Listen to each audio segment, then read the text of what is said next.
How to make homemade firecrackers. First you need like matchsticks and coin, yeah. And then you need to take this part, yeah, cut it out and cut it out again. So you get something like this,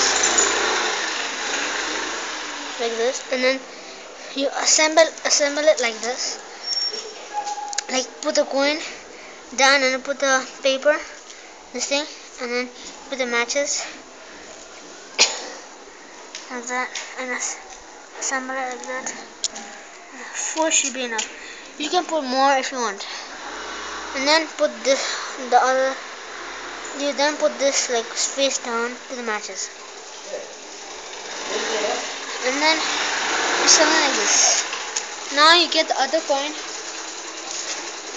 and then you place it like that. You need to hammer this thing with a hammer or a stone or brick. Right now we're using brick.